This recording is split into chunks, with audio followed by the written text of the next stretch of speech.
warm welcome to everyone listening. My name is Sarah, and you are listening to English Together. And I'm Martin. It's great to have you with us. Remember, this is a friendly, no-pressure space to improve your English. It's okay to make mistakes. That's how we learn.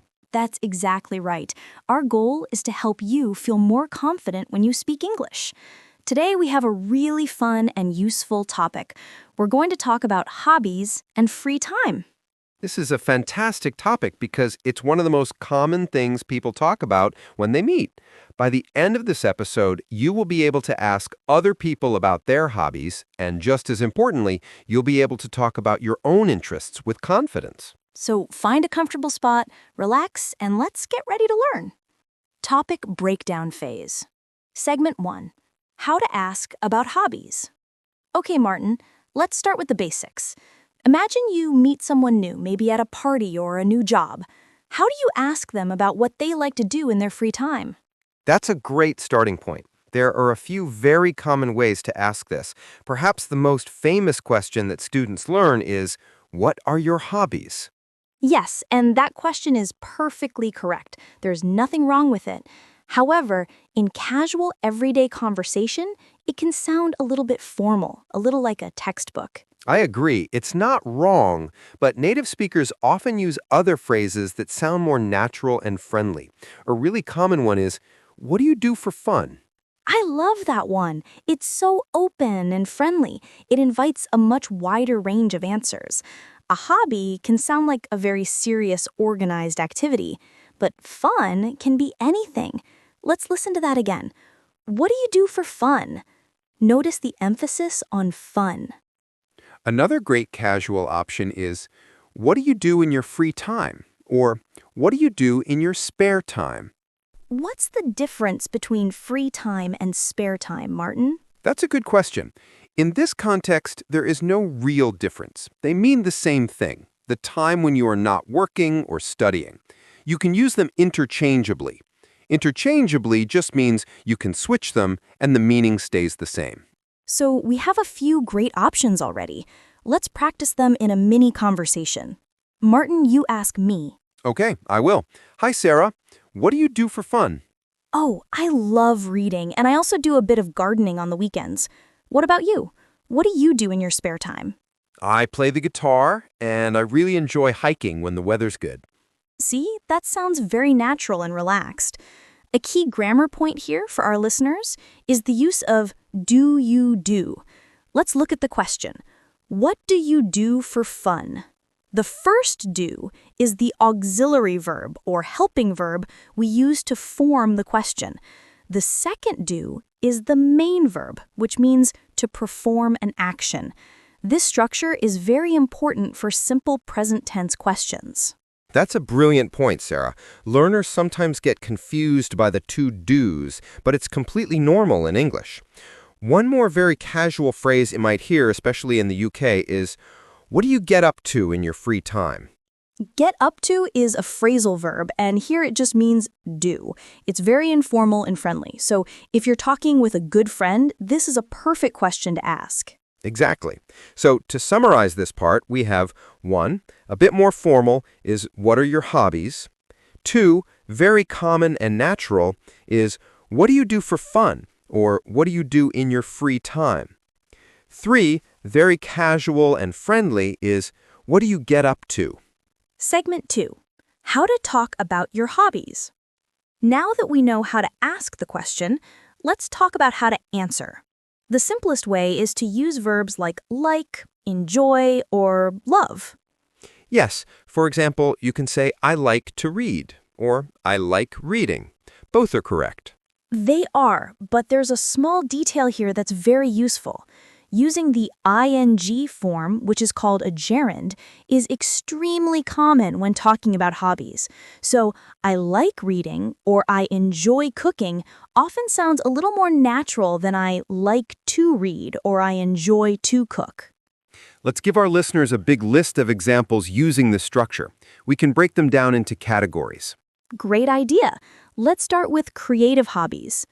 I enjoy painting. I like drawing. I love writing stories. I like knitting. That means using two long needles to make things from wool, like scarves or sweaters. I enjoy playing the guitar. I love singing. I like taking photos. Fantastic. How about hobbies you can do at home? I like watching movies. I enjoy reading books. I love cooking new recipes. A recipe is a set of instructions for making food. I like baking cakes. I enjoy listening to music or podcasts. I like playing video games.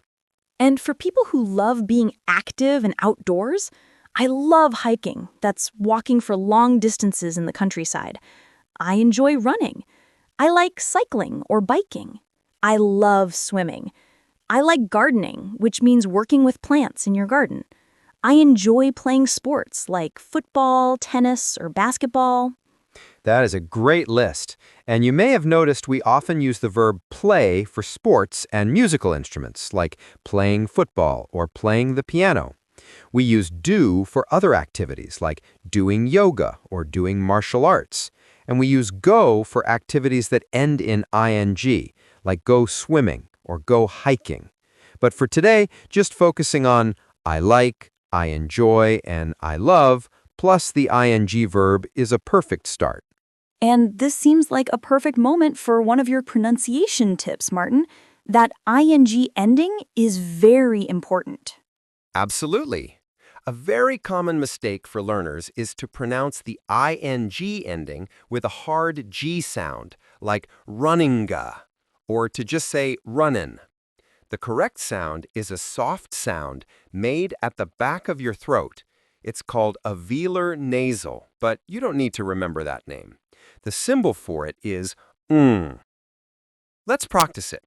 First, I want you to say the letter N. Say n n n n n n. Feel where your tongue is. It's touching the roof of your mouth, just behind your teeth. N n. Yes, I can feel it. Now, for the sound, the ng sound, I want you to move the back of your tongue to touch the soft part at the back of your mouth, the soft palate. The front of your tongue should be down. Try to make the sound without closing your mouth at the front. It's the sound at the end of words like sing or king. Let's try it. Mm. It feels like the sound is coming from the back of my nose and throat. Exactly. It's a nasal sound. So, let's practice with some of our hobby words. I'll say it slowly and you can repeat. Reading. Not read in, but ready. Cooking. Swimming. Not swim in, but swim me. Playing. Let's try it in a full sentence. Listen carefully to the ending of the words. I enjoy walking and listening to music. I enjoy walking and listening to music. It makes a big difference to how clear and natural you sound. Thanks, Martin. That's a really helpful tip. Segment 3. Sounding more enthusiastic and specific. Okay, so saying I like reading is a great answer. But what if we want to sound more enthusiastic or give more detail? This is how you make a simple exchange into a real conversation. Instead of just I like, you can use phrases that show more passion. For example, I'm really into. I'm really into photography. This means you are very interested in it. It's a big part of your life. It's a step up from I like. Another great one is I'm a big fan of. You can use this for lots of things. For example, I'm a big fan of old movies, or I'm a big fan of a football team like Manchester United. A slightly more formal but still very useful phrase is I'm keen on. This is very common in British English.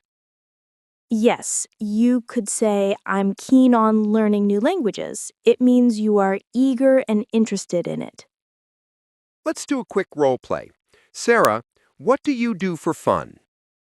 Well, I'm really into gardening. I spend most of my weekends outside with my plants. See how much more interesting that is than just, I like gardening? She added more information. This is key. Don't just name the hobby. Say a little more. Exactly. Let's try another one. Let's say your hobby is reading. Instead of I like reading, you can be more specific. What kind of books do you read? I could say, I'm a big fan of science fiction novels. Or, I love reading historical books. So let's take another hobby, cooking. Instead of I enjoy cooking, you could say, I'm really into baking bread from scratch. The phrase from scratch means from the very basic ingredients, not from a pre-made mix. Or you could say, I love trying to cook Italian food. this is so important. Adding a small detail makes the conversation much more engaging. It gives the other person something to ask a follow-up question about. Segment 4, talking about frequency, how often. That leads us perfectly to our next point. Once you say what you do, a common question is, how often do you do it? So it's good to know how to describe the frequency of your hobbies. The easiest way to do this is with adverbs of frequency. These are words that describe how often something happens. Let's look at the order. Always is 100% of the time. Never is 0% of the time. The others are in between. Always. I always go for a run in the morning. Every single day. Usually. I usually play tennis on Saturdays. Maybe 80 to 90% of Saturdays. Often. I often watch a movie in the evening. Frequently. Maybe 50 to 70% of the time. Sometimes. I sometimes go hiking, but only when the weather's nice. Maybe 20 to 40%. Rarely or seldom. I rarely play video games. I don't have much time. Almost never, maybe 5%. Never. I never go swimming in the winter. The water is too cold. 0% of the time.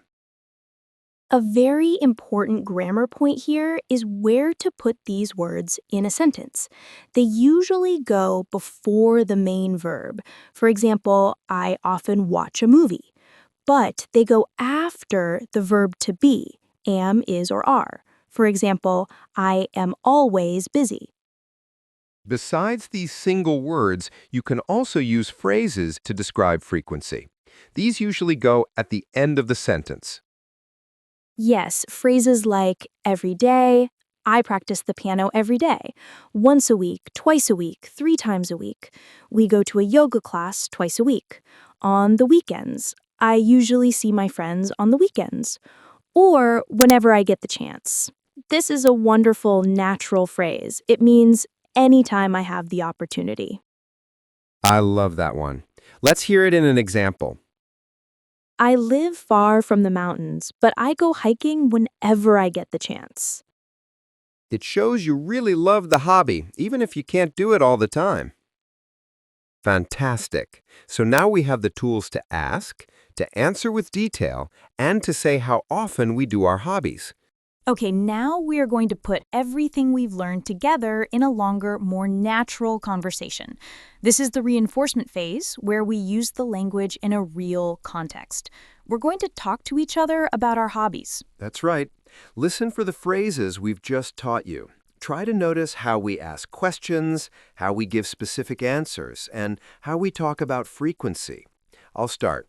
So, Sarah, we've worked together for a while, but I want to know more. What do you get up to in your spare time? Oh, that's a nice question, Martin.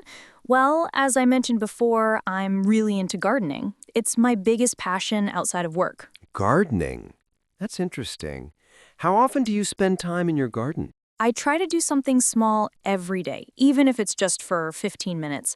But on the weekends, I'm usually outside for hours, especially in the spring and summer. Wow, that's a lot of dedication.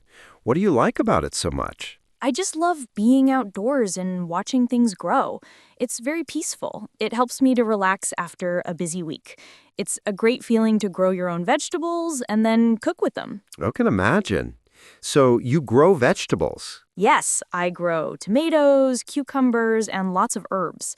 I'm a big fan of making my own pasta sauces with fresh tomatoes from the garden. That sounds absolutely delicious.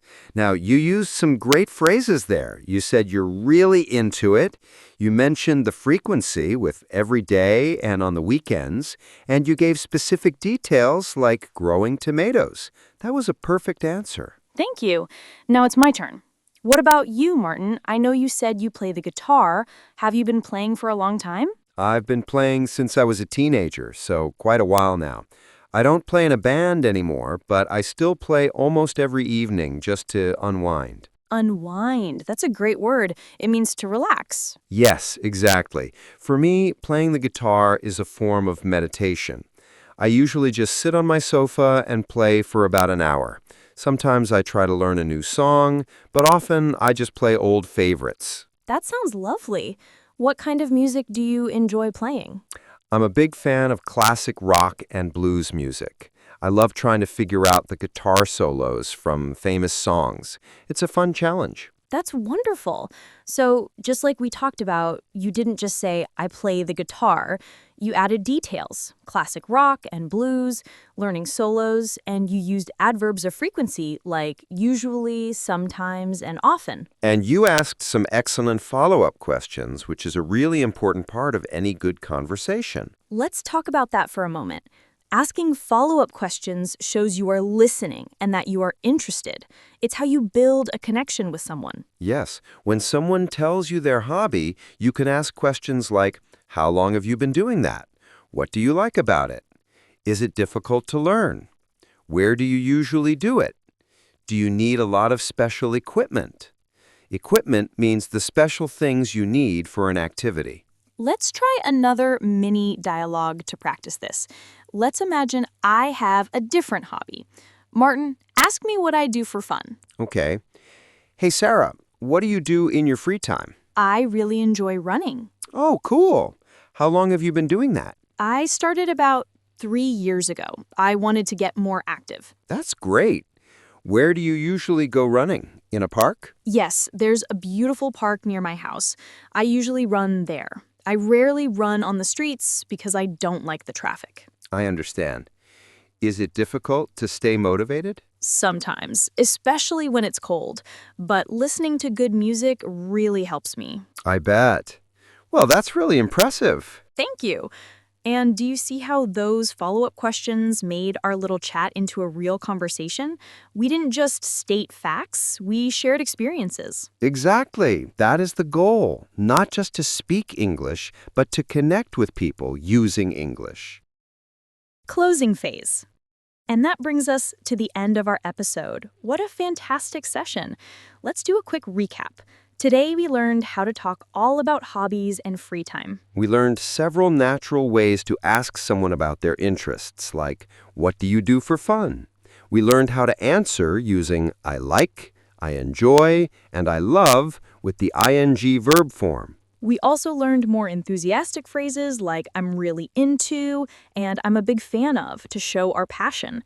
And we learned how to talk about how often we do our hobbies using adverbs of frequency and other time phrases. And most importantly, we learned that adding details and asking follow-up questions is the secret to turning a simple exchange into a great conversation. We hope you feel much more prepared and confident to have these conversations in English now.